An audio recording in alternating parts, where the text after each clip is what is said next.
everyone, pernahkah kalian berpikir mengapa dalam satu ayat Al-Quran dapat memberikan hukum yang berbeda-beda?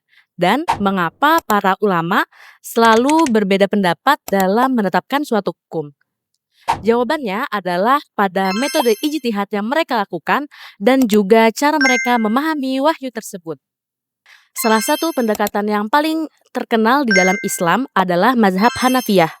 Namun, bagaimana mazhab Hanafiyah ini dalam mentafsirkan Al-Quran dan mengapa mazhab ini dianggap sangat mengedepankan rasionalitas? Kita mengetahui apa itu tafsir mazhab Hanafi, kita perlu mengetahui apa itu definisi dari tafsir adalah ilmu untuk memahami makna-makna yang terkandung, makna-makna yang tersembunyi di dalam Al-Quran. Tafsir Hanafiyah adalah metode pendekatan penafsiran dari pemikiran mazhab Hanafi dalam mengkaji ayat-ayat tentang hukum. Pendekatan ini lahir dari pemikiran ulama besar itu Imam Abu Hanifah. Setelah kita tahu makna tafsir Hanafiyah, kita harus tahu siapa penulis dari tafsir Hanafiyah itu. Namanya itu Abu Hanifah. Beliau memiliki nama lengkap An-Nu'man bin Sabit. Beliau lahir di Kufah pada tahun 80 Hijriah, Irak. Nah, pada saat itu kondisi masyarakat Irak sedang mengalami perdebatan ilmiah sehingga membuat Imam Abu Hanifah terbiasa untuk berpikir kritis dan rasional. Bahkan beliau juga berguru kepada imam-imam besar seperti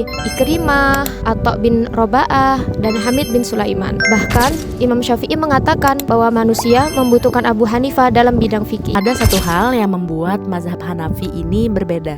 Imam Abu Hanifah tidak hanya menggunakan teks mata, namun beliau juga menggunakan penalaran yang kuat. Pada masa itu banyak terjadi penyebaran hadis-hadis palsu.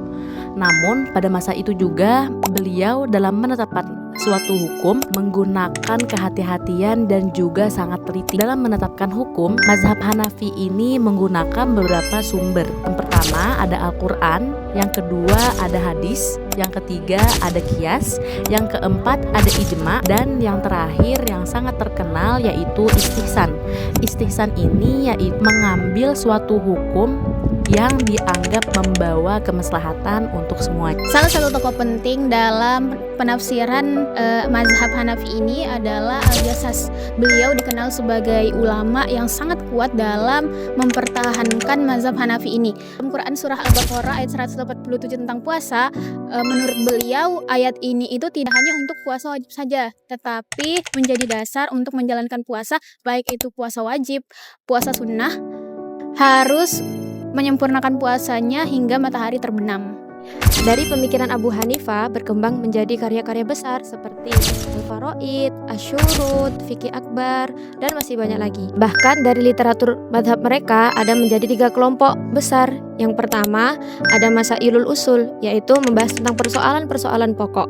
Yang kedua ada Masailun Nawadir, yaitu membahas tentang persoalan-persoalan yang langka.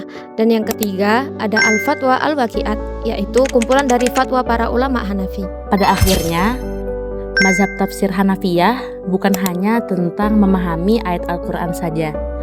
Ia adalah bukti bahwa Islam juga berkembang melalui tradisi berpikir, berdialog, dan juga berijtihad. Melalui pendekatan rasional yang tetap berlandaskan Al-Quran dan hadis, Imam Abu Hanifah tetap memiliki kontribusi yang sangat besar bagi perkembangan hukum dan tafsir Islam. Dan hingga hari ini pemikirannya masih dipelajari dan menjadi salah satu fondasi pemikiran keilmuan Islam.